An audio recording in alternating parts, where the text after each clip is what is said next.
সকলকে আরও একবার স্বাগত জানাচ্ছি আমাদের এই যাত্রায়।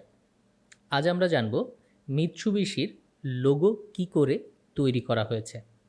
হ্যাঁ, এই বিখ্যাত ব্র্যান্ডটির লোগোটি কিভাবে তৈরি হয়েছে।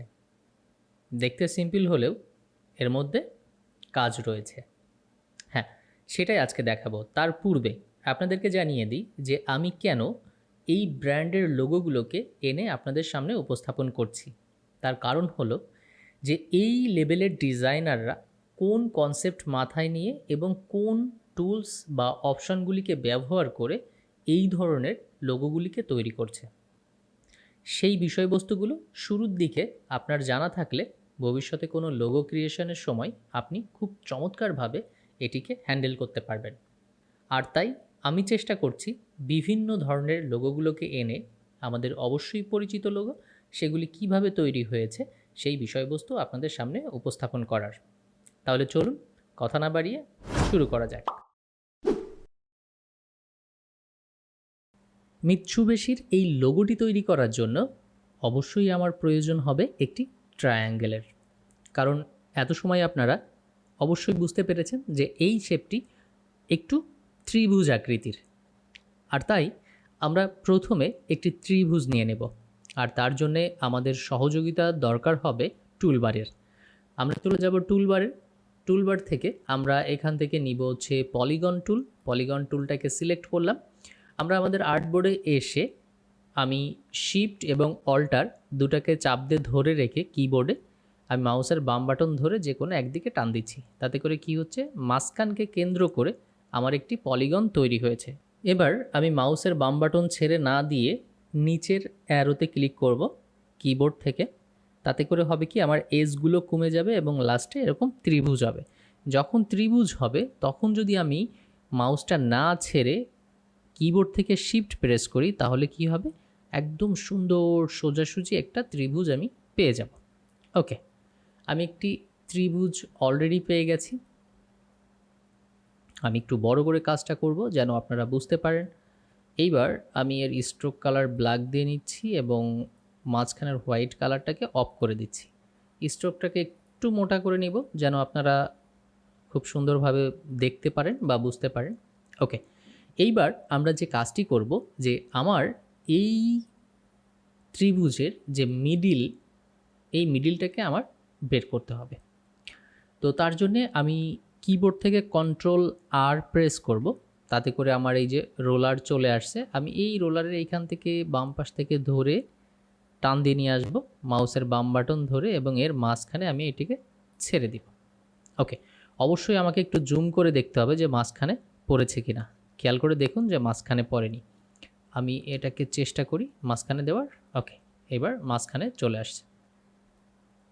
এবার আমি কি করব, এবার আমি এইটাকে ত্রিভুজটাকে সিলেক্ট করব সিলেকশন টুল দিয়ে এবং কিবোর্ড থেকে অল্টার প্রেস করব এবং শিফট চেপে ধরে মাউসের বাম বাটন ধরে আমি একটা কপি করব এবং কপিটার বাম পাশের শেষ মাথা যেন মিডিলে পড়ে এটা আমাকে খেয়াল রাখতে হবে।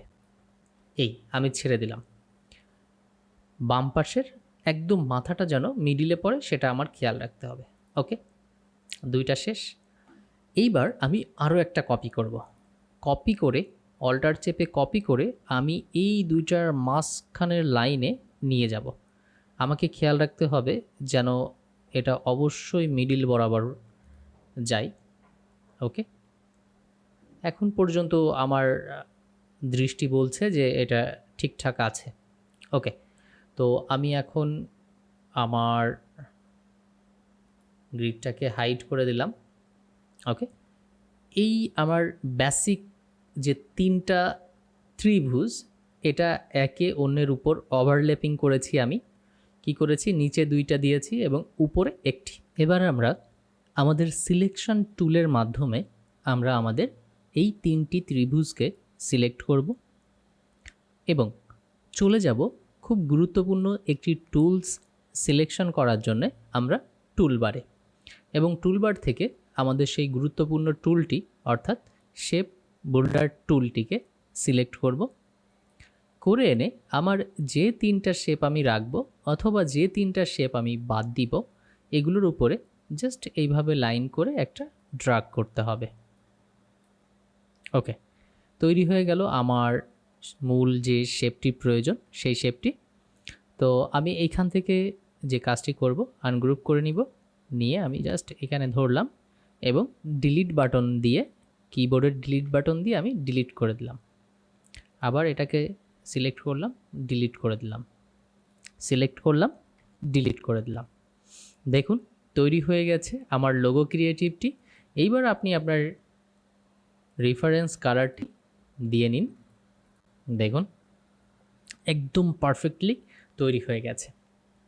সুতরাং মাত্র 3টা ত্রিভুজকে কত চমৎকারভাবে কম্পোজিশন করে একটি চমৎকার আইকনিক লোগো ক্রিয়েটিভ তৈরি করতে হয়, সেই বিষয়টি আজ আপনাদের সাথে শেয়ার করলাম। আশা করি আপনারা অবশ্যই ত্রিভুজ, চতুর্ভুজ অথবা বৃত্ত এই বেসিক শেপগুলো নিয়ে অবশ্যই নাড়াচাড়া করবেন এবং এরকমই কিছু ক্রিয়েটিভ আইকন বা লোগো আপনারা তৈরি করবেন। আশা করি এত সময় যে ট্রিক্সটি আপনারা দেখলেন, যেভাবে তৈরি হয়েছে লোগোটি, এই পদ্ধতিটি আপনাদের ভালো লেগেছে বা সহজ মনে হয়েছে। যদি এই পদ্ধতিটি আপনাদের ভালো লাগে বা সহজ মনে হয় তাহলে অবশ্যই আমার পাশে থাকবেন এবং আমাকে সাপোর্ট করবেন। দেখা হচ্ছে নতুন কোনো ভিডিওতে, তত সময় আমার সঙ্গেই থাকবেন। ভালো থাকবেন, সুস্থ থাকবেন।